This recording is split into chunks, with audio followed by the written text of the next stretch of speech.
Got our next candidate in, and we're talking with Susan Soto Palmer. Right? Excellent. All right. And she is a county commissioner candidate. She is currently a legal assistant. And good morning. Welcome to the program. Good morning. Thank you for having me. A lot of your voters are listening right now, so we just hanging want to let on you know. your every word. Is this the Susan we know? Yes. Washington State Democrat Central Committee person, statewide committee woman. So you are running with the D, which, as you know, not always the easiest run in Eastern Washington. Yeah. So tell us a little bit about yourself so we know from whence you come. All right. Well, my name is Susan Soto Palmer, and thank you, gentlemen, for having me this morning. You got it. I am originally from Texas, South Texas, actually, and I moved here in 2011. I fell in love with this area, and it felt like home. A lot of people ask me what happened. It just felt like home. So is it home without the humidity, or did home you have without the humidity and with seasons? Yeah, that's right. Yeah. I recently came back from Texas. As you may or may not know, my brother passed away recently in Texas, my younger brother. So I was down there, and it was very, very hot. That's why other than canvassing, I'm a little burnt here. Yeah, for sure. But I worked in the legal field in Texas most of my life, and I've come up here and I work in the legal field now. So, working in the legal field is very detailed work. I know a lot of people like to make fun of attorneys. We all like to have those attorney jokes, but it's very, very detailed work. It's very intensive work. I've dealt on cases from small amounts of recovery because civil litigation usually is a damages case. So I've worked from small recoveries to major multi-million-dollar cases in Texas. So if Lance owes me lunch, could we talk about recovering that from him sometime? We can talk. Okay. So currently I am on the executive board of the Washington State Democrats, and I'm also a state committee woman for Yakima County Democrats. I was the chair in 2014 through 2016. I'm also the affirmative action co-chair at the Washington State Democrats. I helped create what we now have as a code of conduct so that we can have better protections for people in our party for things that can get out of control. Well, let me ask you this. Do you think the partisan designation matters in a county commission type race? No, I don't. Do you want to make it matter? I want to make it matter only because regardless of the R, the D, the G, if you're a green or a libertarian, what really matters is issues and people's issues and their quality of life. And, the reason I ran in 2016, and I was interviewed by KIT in 2016.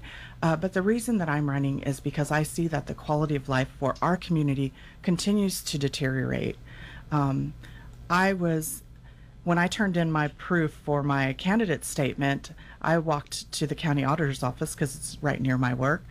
And as I came out, there was a gentleman that was sitting outside, homeless vet that was down on his luck, that had just been released from the hospital because he had been bitten by a spider. He had nowhere to go, and he could find no services. I find those stories throughout my work here. So I've been a strong advocate for the community since 2013, and those stories continue to weigh on me. They continue to weigh on me that when I look at, as I'm doing my research, and I've still got a lot more research to do, believe me, there's a lot to a county commissioner. But when I do my research and I see that our current county commissioners are getting paid $100,000 a year, and we still have community members that are suffering, and then I go to a state of the county on June 11th, where the Greater Chamber of Commerce is invited, but the public is not invited, or cities are not invited. Those things bother me. So, I'm running because I believe that issues matter to people, and I believe that crosses across party lines. So you see the opportunity for the county to be involved, something about county government is an answer in your mind to homeless problems or employment issues, or how do you see county government making that connection? Well, I believe that part of the job of the county commissioners, I'm sure, is to attract businesses to So I would like to see some businesses come into our area that are not only working with clean and green energy, but they're also higher paying jobs, and that are going to be invested in our community, not just here for a profit. Profit is important, don't get me wrong. I'm not anti-business. I believe we have to protect our business, especially our agricultural business. However, I think that we can balance that. I think that we can find a balance where we can ask other types of businesses. We need some diversity in this county in order to grow.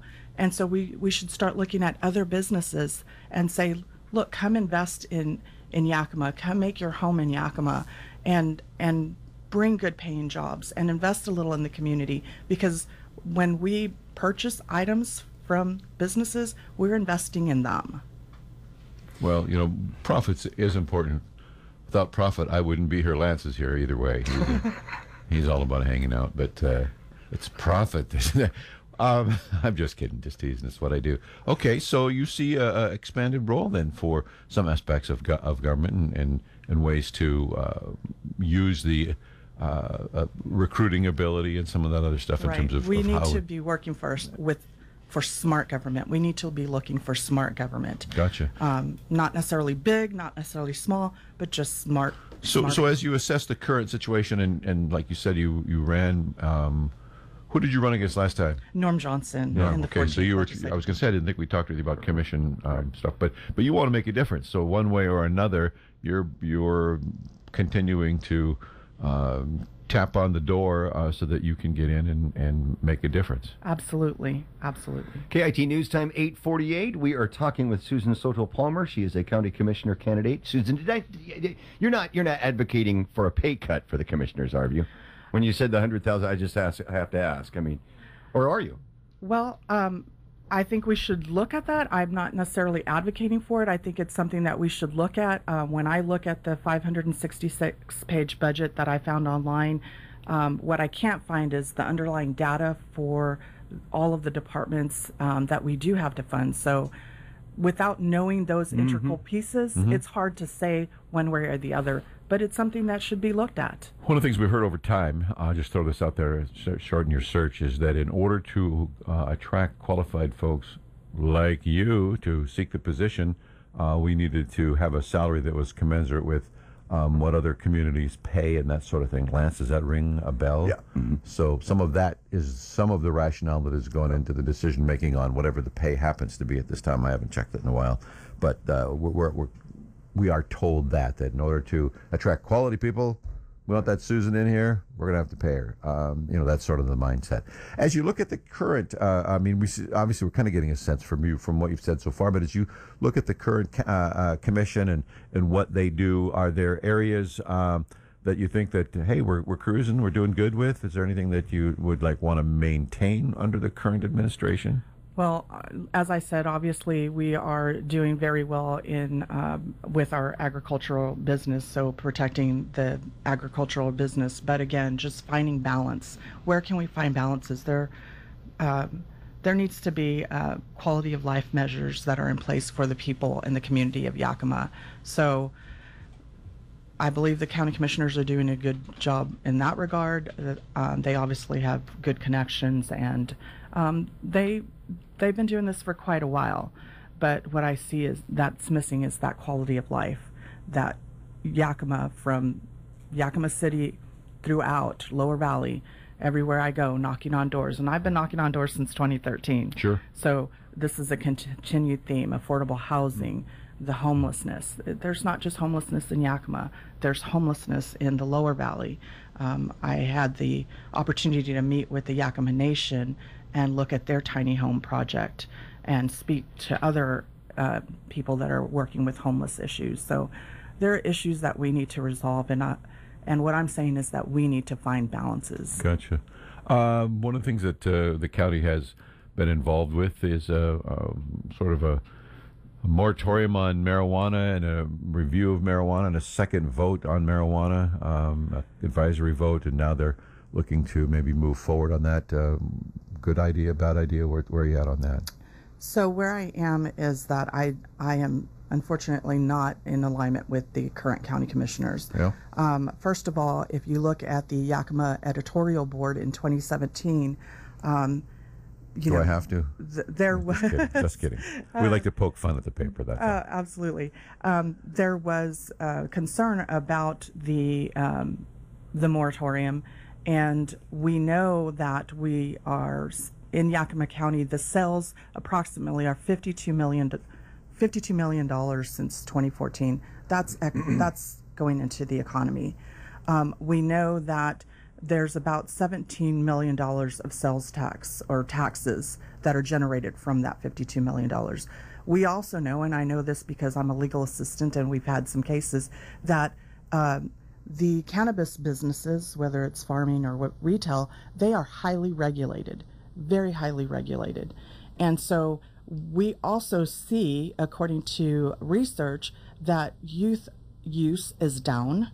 So our youth cannot get to that product because the black market, I'm not going to say it's gone away completely, but it's a lot less than it was before this vote to legalize. So when we look at the economy, and one other thing is that those businesses, as I understand, are providing high-paying jobs. So it's not your minimum wage jobs.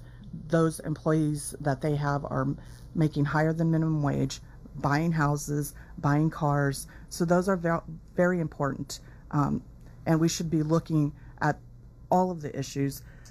And additionally, many people were confused with the last advisory vote. I've heard that from people I work around with. I've heard there was a poll in the paper where most people, and I know it's not scientific, but there was a poll in the paper where most people were confused by the wording of the last advisory. All right. You got to watch your language nice, because when you say higher than minimum wage and you're dealing with the drug industry, Hello. you know, you just got to watch what you're saying. What are you hearing from? You're doing some door knocking. Are you hearing that issue from people? What are some of the issues what are that they people talking about? Most people are talking about affordability of housing. They're talking about services. They're talking about farm to market road issues. They're talking about safety. So how do we improve safety? So those are some of the issues. And some people, yes, are asking about the cannabis ban. How about the another controversial decision, and this really, I guess, maybe is more in the weeds than I wanted to get into, preferring to drill down on these kind of things in the general election, but we got you here, and you're right, you are a legal mind and have dealt with all of this. There's been some controversy. The counties decided that, you drill a well, we need to be able to account for just how much water that amounts to in people's uses. So this whole thing about putting in meters or not, a lot of people weren't happy about that. It's an added expense, and at present we're not required to have that data, but that's the direction the commission has gone. Is that something that you would have done, do you think, or? I'm not sure what I would have done, to be honest with you. Sure. That is an issue that I'd like to research more. What I will tell you is obviously water is a very precious resource, along with our lands, with our crops, with our ag business. It's a precious resource. Water is life. When it comes down to it, water is life. I come from an area in Texas where most of my adult life, I remember that I lived in Texas. No matter if I lived in San Antonio or in Bernie or in Corpus Christi, we were under restrictions. So we had to water certain days of the week, depending on odd even. There were so many restrictions. So That shared bath thing, that got really old, didn't it? Just kidding. But yeah, you know firsthand, having lived with, you don't have free use of all the water you want. That makes a difference. Absolutely. So, I think what we need to start thinking about as a community is we need to create a climate action plan for Yakima that supplements Washington State's agenda. We need to be working with trusted scientific experts on that and key stakeholders so that we can come up with a solution that is a sustainable solution. So also, as a legal assistant, part of what I know is that when I don't know a particular area, that I'm going to call in the most qualified experts to help me understand and to help develop a plan. So that's what we do in the legal world. Knowing how to know, right? Knowing the how to research, know. who to call, all of that. So that will be an important piece. And then what does the community feel that it can commit to? Because, we're going to have to figure it out as a community together. But the public's voice needs to be involved in this.